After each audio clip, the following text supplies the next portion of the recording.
Ladies and gentlemen, are you ready? Shit's about to hit the fan. Welcome to Unsanctioned Thursdays on Wrestling with Freddie. Ladies and gentlemen, welcome to a brand new episode of Unsanctioned Thursdays. That's the big budget jingle that I spent all of my money on. Hope you guys are still loving it as much as I am. Don't laugh. That was the greatest intro I've ever. Unsanctioned. See, now you're already making it better, but that was my 100%, and it's as good as it's ever going to get. It's never going to get any better than that. It's Unsanctioned Thursdays, where we talk about whatever the hell we want to talk about. And this week, I've always found two things that went kind of hand in hand in the wrestling business, which was professional wrestlers and horror. And the more professional wrestlers I meet, the more of them love two things: horror and, surprisingly, soap operas. A lot of them love their soaps, and a lot of them love my wife's old show, Buffy the Vampire Slayer. Mark Henry's seen every single episode of Buffy. Yeah, okay, I believe you, but you don't look like Mark Henry. Mark Henry's like, tell your wife I love her. I love that show. I'm like, gonna watch Buffy. I tell him, I'm not telling her shit, Mark. You scare me when you say it like that. He's like, you know what I do? I take them vampires straight through the hell mouth. Yo, he loved that. A lot of pro wrestlers dug it. So I always felt they went together well. So I thought I'd hit you with some horror movies today. See if you've seen them. If you haven't, okay, I'll give you the quick pitch on them, and then you can toss a couple my way. And we'll see how this plays out. And it may be the greatest segment known to podcasting. Are you ready, sir? I'm ready.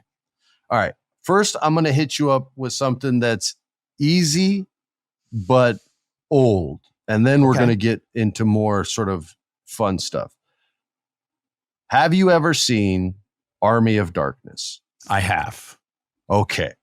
Army of Darkness is, for those who don't know, is a part of the Evil Dead franchise. And the Evil Dead, people sleep on this. This is a franchise. They have made multiple movies, video games, TV shows, like all kinds of stuff. It makes dough. Now, I'm not here to tell you Army of Darkness is the best, but I am here to tell you that it's my absolute favorite of all of them. And the reason why is, well, hear me out. Okay. So Evil Dead is not a comedy horror.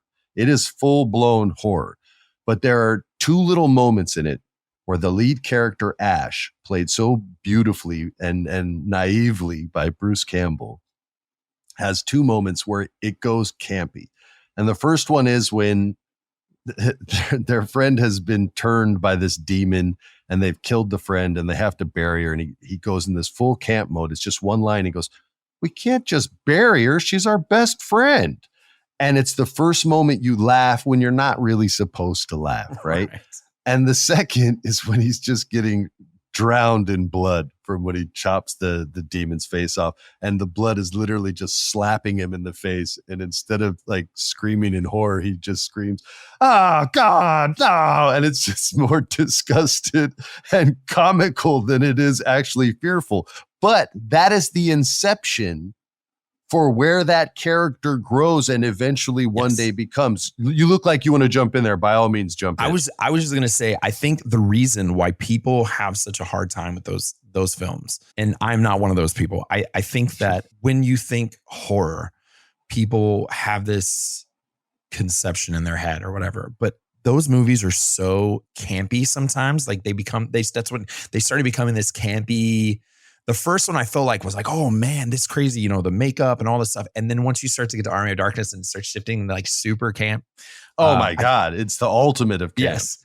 I think people were like, wait a minute, why is this like this? But his character becomes this larger than life good guy character that just, he's an unlikely hero. And then now. And it starts so tragically, Austin. Yes. It starts off like this guy loses his girlfriend. Yep. His best friend. Yep. His sister and his best friend's girlfriend, all in one night. He has to fight them off. He has to kill them multiple times. And he's a sweet guy, man. He's a college kid who just wants to have smooch time with his girl. He bought her like this pretty necklace with a magnifying glass on it. And she tried to kill him. And he had to chop her head off. Like he's a sweet, good guy. And these movies turned into this I will say this, Bruce Campbell said about the original Evil Dead, he goes, people say it's campy. It's not. We just sucked. And he's like, that wasn't us trying. We were doing our best. God damn it. It just wasn't good. And that interview always makes me laugh. I went back and watched it. You can see all these things on YouTube. And to hear him talk about him thinking he's bad, because we all have, like, I have movies where I'm like, people are like, that's my favorite movie. And I'll say to their face, oh my God, I'm sorry, I was horrible in that. Because we all have our one or two, or in my case, three. But but it was that inception that created Ash into this like mythical Greek god type superhero. Like he's on the cover of the movie poster, like Chevy Chase in European Vacation, like 100%. The romance novel, hulking man with one hand as a chainsaw and the other with a boomstick. Like Army of Darkness, by the way, for those of you who haven't seen it, imagine having the technology of today and going back in time. Imagine having a shotgun and like knowledge of engineering and then going back to King Arthur's times. Like you would kick ass. And that's what this guy does when he goes back there. And look, it's arguably the worst of all of them, but it's my favorite because it just commits 100% to the corniness that franchise can be. At other times, it can be one of the scariest goddamn things you'll see. And they're trying to go that direction more now, I think, in the future as well. But this one in particular has always stood out to me. I really feel like that set the tone for was it the Showtime? I think it was on Stars. Was it on I Stars? think it was on Stars. One of those, but I feel like that movie specifically set the tone for that show. Like everything in that show is just callbacks to that movie. When that show came out, I was trying to show it to people and they're like, I don't understand this. And I was like, yeah, but it's because of, and they're like, oh, I never saw that. And I go, yeah, that makes sense. Yeah, so man. If you see the first one and then you go watch that show, you're like, what? Yeah, it's such a diverse franchise that you can't look at it in like a chronological Transformers. Well, I've only seen the first Transformers, but I assume that they go in chronological order. I don't know. Maybe I'm wrong. I don't know. I don't watch too many movies unless they're horror films.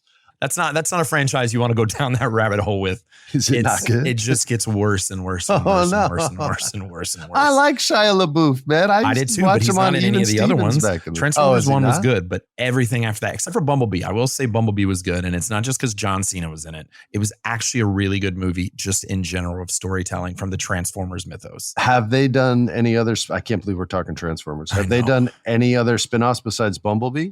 Technically, Bumblebee basically rebooted it because it was a backwards thing, and then they did Beast Wars, the Beast one that just came out, and that's the newest one that my son wants to see. Yeah, okay. Well, I'm gonna probably have to go. The only movies I get to see are kids' movies now. Honestly, if you didn't watch the Beast Wars cartoon, I've never seen it. Yeah, well, he watches anime, bro. He watches like My Hero Academia and stuff like that, man. So I'm a big anime head. I don't know anything. Never got into it. It's different generation.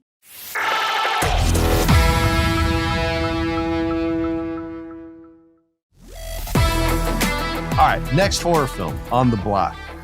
And I think this one maybe you haven't seen and you'll be excited to see. And it's in the same realm of Army of Darkness. Have you ever seen the original Creep Show?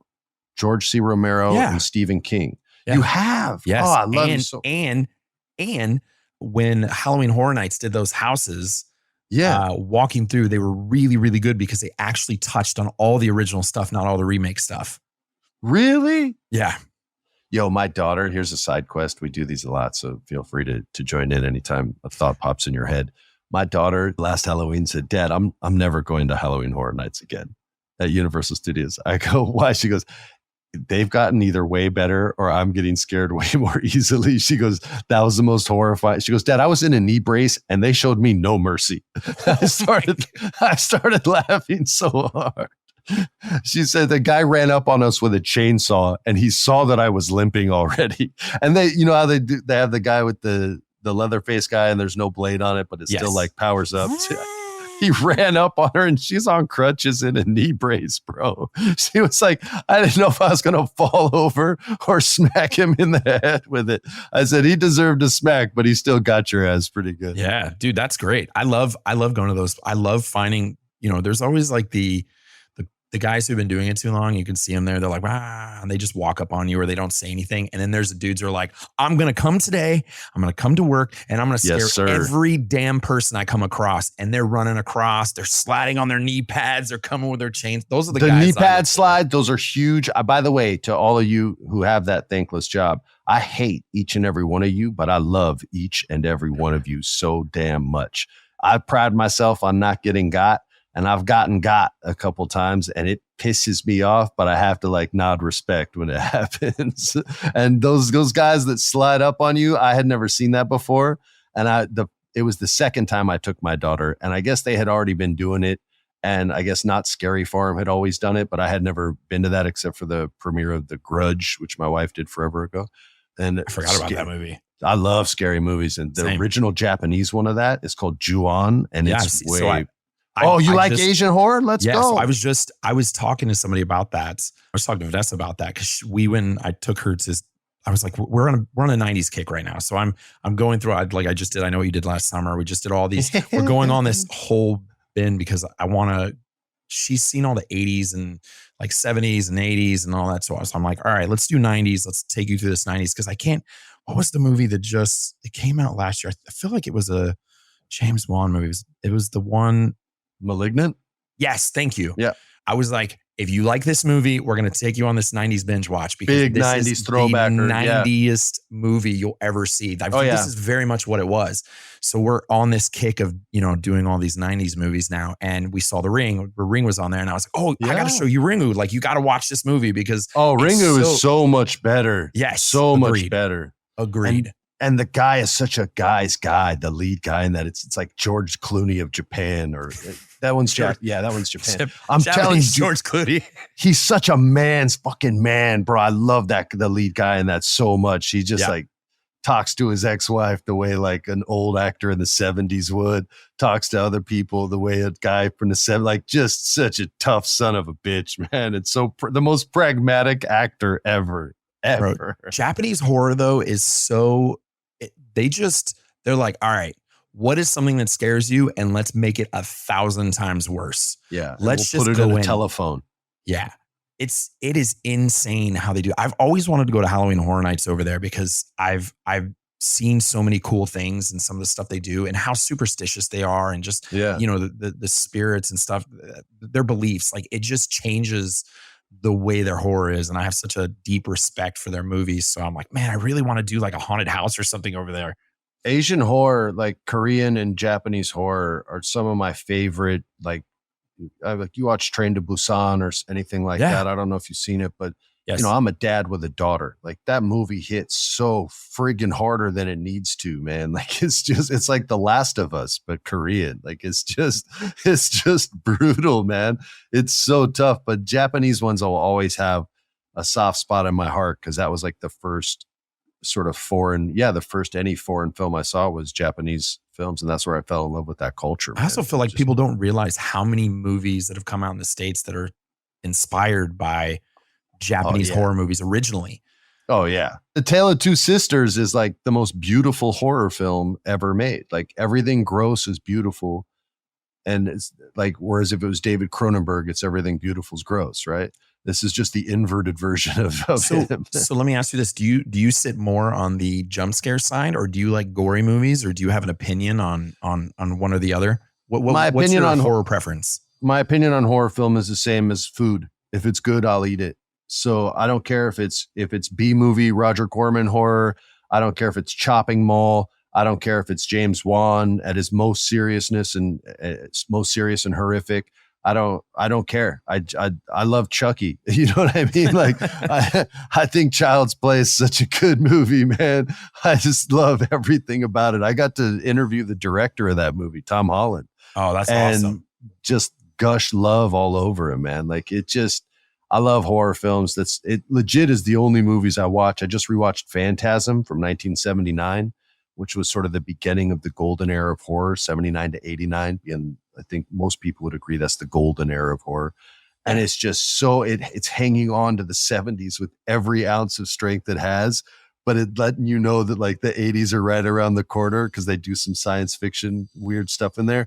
But Phantasm, if that's one you haven't seen, It's 90 minutes. It's an hour, 27 minutes. And the actors do a really good job. The premise is gross and creepy, and the blood and guts is nasty as hell. There's like yellow, gross guts. It looks like baby barf. It's I love it. So I've seen if it came out in the 70s and 80s, I've pretty much. Have you seen Phantasm? I have. Oh. I have pretty much seen. Listen. I love. That's my. Is that Mask of the Phantasm behind you? Yes. Signed by Bob Kane. Best Batman movie ever made. I agree. It's fantastic. Batman movie ever friggin' made, and it's a cartoon. And it's got a killer bad guy. Oh, killer God, does it ever? What does it ever? I'm not going to give any spoilers if you haven't seen it. No, I would never ruin that for anyone, but what a great... I saw that movie on Christmas Day in 93 when it came out. Yeah, that sounds about right. And walked out of the theater and my Jeep was stolen. And the movie was so good. I was like, I didn't even care. I was like, yo, I'll call the cops. I'll get us a ride. How sick was that movie? And my buddy was like, dude, yeah, it was sick, but your car. I'm like, oh, it's insured. I'm calling the cops. The movie was so fucking good. We can't go anywhere. We should go see it again. Like, it made the worst day of my young life getting better. Like a minor origin story on the Joker was kind of cool. It was like, oh, this is kind of cool. And like how they tied everything in. And it just the animated series in general, that whole thing was just way before its time. We nerded out. We nerded out big there. Just went sideways. Look, if it's 80s and 70s horror, I've seen it pretty much. And 90s, 90s was like a big Silver Age. Yeah, it's good. I Know What You Did and Scream and all those. Yeah. Okay. I'm gonna give you how are you a Shudder guy? You ever get on Shudder at all? I've only been there once, so I'm not familiar with their library. So hit me with it, and I'll watch it, and then we can talk about it. So one of my favorites on there, and it's kind of whatever now. It's one of those random horror movies, but it came out in 2020, and it was Hosts, and it was basically about friends getting together and hanging out over Zoom. Did you ever see that? Dolph Ziggler's brother Ryan is a buddy of mine, and he saw this, and he has recommended this movie to me as well. Ryan Nemeth, he's a smart man. No, he knows his horror. You know Ryan? He's a sweetheart, dude. He's one of the good ones. He's right on this one. So it was one of those ones that kind of like I watched it. Obviously, we're all sitting around and there wasn't a lot to do, and sure. I went into the Shudder library hard, but that was one that I saw, and another one I think it was called The Pool. All right. I'm not up to date. I haven't. So I just wait when we started traveling again. I haven't really watched a lot of new ones. I've heard of. All right. Well, now you guys know what nerds we are, but we know what nerds you are too. Thank you for listening. Unsanctioned Thursdays. I'll see everybody again next Wednesday. Thank you to our guest, Mr. Austin Romero, and I can't wait to have you back again, bud. Thank you. Thank you, guys. Thank you, Freddie. This has been a production of iHeart's My Cultura podcast network. For more podcasts from iHeartRadio, visit the iHeartRadio app, Apple Podcasts, or wherever you listen to your favorite shows.